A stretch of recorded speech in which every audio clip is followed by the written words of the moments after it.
उपस्थापित कर समाज आगे से विशेषण परिश्रम कर कथा हे 2 वर्ष भितर जेकोसी पचार जेकोसी साधारण लोक को पचरा जाए आईन श्रृंखला किभली भाव में अच्छी समस्ते जीरो ना यार कारण हूँ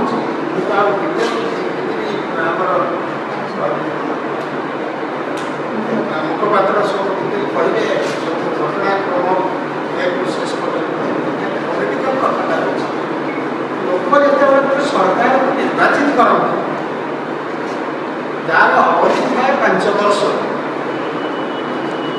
से कॉपी कर सरकार पास करूँ कि मेरिट आसतु कि पैसा खर्च कर आसतु प्रधानमंत्री जो कथा कहते बहुत सशक्त प्रतिभा जमी मानुपुलेट करके जीतवा सहीटा जब कहते चिकित्सा प्रथम काम हूँ राज्यर 1 नंबर काम हूँ शांति श्रृंखला रक्षा करवा कारण लोक मैंने किए बेपार कर किए बणिज्य कर किए शिक्षा किए चाष चाषी हो श्रमिक हो किए भी जहाँ निज ढंग से काम कर जो जीवे घर तो सुरक्षा सब करेंगे ना से दायित्व कार जमी गोटे मेडिकल गोटे व्यक्तिगत चाहिए गोटे मेडिकल संस्था कर गोटे व्यक्तिगत निज पढ़ा गोटे शिक्षानुष्ठान कर शांति श्रृंखला रक्षा करने जेकोसी निर्वाचित सरकार प्रथम काम जी जोटे अच्छे शांति रुहतु ये सरकार करना से सरकार को आम कांग्रेस दल तीव्र निंदा कर गोटे फैक्ट्स कहे मुख्यमंत्री आसेम्बली गोटे कथा कहते 54 कम्युनाल राइट 2 वर्ष भितर हो सारा जून 24/6 एपर्यंत 24 कम्युनाल राइट्स हो सारा 7 मॉब लिंचिंग हो सारा ये हूँ डाटा आसेम्बली भितर अच्छी जोटा कि आप प्रचार कर समस्ते समाज जान कथा हो सरकार जो जहाँ कार्य कर उदाहरण स्वरूप से गोटे पथर खदान काम कर दिव्यांग तुम नेल 7 दिन बाड़ेल गरम पानी ढाड़ लंका गुंड पकड़ पुणी जबरदस्ती लिखिदेल आम पचार आम आनी पचरा उचरा कर तुम अधिकार अच्छी कि जेकोसी लोक तुम जब नब थाना को 24 घंटा भितर तुम कम है गोटे प्रोड्यूस कर कि सब आहरी निंदनीय विषय प्रचार कर जड़े आईपीएस ऑफिसर से इनचार्ज अच्छा चाकरी 1.5 वर्ष बस आईपीएस ऑफिसर ये कार्य जब आम निंदा करवा पुरस्कार दवा ये सरकार कौन कर बर्तमान 4.5 कोटी लोक अपेक्षा कर या छड़ा तो बहुत सब जो भाव में सब निर्यातना विभिन्न जगह कथा से तो आम स्पोक्समैन कहे प्रश्न हूँ किभली भाव में सरकार बिहेव कर सरकार जापारा ना उदाहरण स्वरूप ये हसबार कथा नुह गांधी जो आसते महात्मा गांधी ये देशर गरीबी दुखी जो से देखिले से जो पंजाबी ट्रावेलर बनते ये छाड़दे खाली किंतु वर्तमान सरकार देखु भेराइटीज जो आम चलनी आम समाज अच्छी आम जलवायु जहाँ अच्छे सका संध्या भितर कंपिटिशन कर विधायक केते जैकेट प्रधानमंत्री केतटा जैकेट पिंधे जब से 100टा पिंधे मुझे 150टा पिंधे ये भाव में लोक आगे ड्रामा कले आप दिन चले मोर प्रश्न हूँ ଶୃଙ୍ଖଳା ବିପର୍ଯ୍ୟସ୍ତ ହେଇଛି। ଇଏ ବିଜେପି ସରକାର ସମ୍ପୂର୍ଣ୍ଣ ଭାବରେ ଦାୟୀ ଏବଂ ଯେ ଦାୟିତ୍ୱରେ ଅଛନ୍ତି ମୁଖ୍ୟମନ୍ତ୍ରୀ ହୋମ୍ ଡିପାର୍ଟମେଣ୍ଟ, ମୁଖ୍ୟମନ୍ତ୍ରୀଙ୍କ ଇସ୍ତଫା କରିବା ଠିକ୍ ହେବ ନାହିଁ। ଯେହେତୁ ସେ ହୋମ୍ ଡିପାର୍ଟମେଣ୍ଟରେ ଅଛନ୍ତି, ହୋମ୍ ଡିପାର୍ଟମେଣ୍ଟ ତୁରନ୍ତ ଛାଡ଼ନ୍ତୁ, ନହେଲେ ବର୍ତ୍ତମାନ ସୁଦ୍ଧା ଯାହା ହେଇଛି ଗୋଟେ ସତ୍ୟପତ୍ର ପ୍ରକାଶ କରି ଲୋକଙ୍କୁ ଜଣାନ୍ତୁ ଏବଂ କ୍ଷମା ମାଗନ୍ତୁ ଏବଂ ପ୍ରମିସ୍ କରନ୍ତୁ ଭବିଷ୍ୟତରେ ଏଭଳି ଘଟଣା ଘଟିବ ନାହିଁ। ସରକାରରେ କ'ଣ କ'ଣ ତାଙ୍କର ନୈତିକ ଦାୟିତ୍ୱ ରହିବା ଦରକାର, ସରକାର କୋଉ କୋଉ ଦିଗରେ ବିଫଳ ହେଇଛନ୍ତି, କେମିତି ଶାସନ କରୁଛନ୍ତି, ନଗେନ୍ଦ୍ର ପ୍ରଧାନ ସାର୍ ବ୍ରିଫଲି ଆପଣଙ୍କୁ ସେ ଜିନିଷ କହିଦେଲେ। ଏବେ ପ୍ରଶ୍ନ ଉଠୁଛି, 2 ବର୍ଷର ପୂର୍ତ୍ତି ପାଳନ କରିବାକୁ ଯାଉଛନ୍ତି ଏ ସରକାର। ଏଇ ଜୁନ୍ 12ରେ ଯୋଉଟା କହୁଥିଲେ ଅଲରେଡି ତାଙ୍କର 2 ବର୍ଷ ପୂରଣ ହେବ। ଆଉ ସେଥିପାଇଁ ଆମେ ଦେଖିଲୁ ବିଭିନ୍ନ ବିଭାଗୀୟ ମୁଖ୍ୟମାନଙ୍କୁ ଅନେକ ଅଣଓଡ଼ିଆ ଅଫିସରକୁ ନେଇକି ମୁଖ୍ୟମନ୍ତ୍ରୀ ରିଲ୍ସ ବନେଇକି ଛାଡୁଥିଲେ ସୋସିଆଲ ମିଡିଆରେ। ସେଥିପାଇଁ ଆମେ କହୁଛୁ ରିଲ୍ସର ସରକାର ବୋଲି। ସେଥିରେ ଜଣାପଡ଼ିଲା ଯେ କୋଉ କୋଉ ଡିପାର୍ଟମେଣ୍ଟ କ'ଣ ଉପଲବ୍ଧି କରିଛନ୍ତି ତାହା ସେ ଜାଣିବାକୁ ଚାହୁଁଛନ୍ତି। ମୁଖ୍ୟମନ୍ତ୍ରୀଙ୍କ ପାଖରେ ଆଜ୍ଞା ସେଇ ଡାଟା ବି ନାହିଁ। ସରକାର ପ୍ରକୃତରେ ଏଇ 2 ବର୍ଷରେ କୋଉ ଉପଲବ୍ଧି ପାଳନ କରିବାକୁ ଯାଉଛନ୍ତି? ନାରୀ ନିର୍ଯାତନାରେ ଯୋଉ ଏନସିଆରବିରେ ପ୍ରଥମ ସ୍ଥାନ ଅଧିକାର କରିଛନ୍ତି ସେଥିର ଉପଲବ୍ଧି ପାଳନ କରିବାକୁ ଯାଉଛନ୍ତି, ନା ବିଭିନ୍ନ ଅତ୍ୟାଚାରରେ, ବିଭିନ୍ନ ହିଂସାରେ ଓଡ଼ିଶା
होची एही भलिया 2-3टा केस रो हमको जणा पडला किंतु केते जे राकेश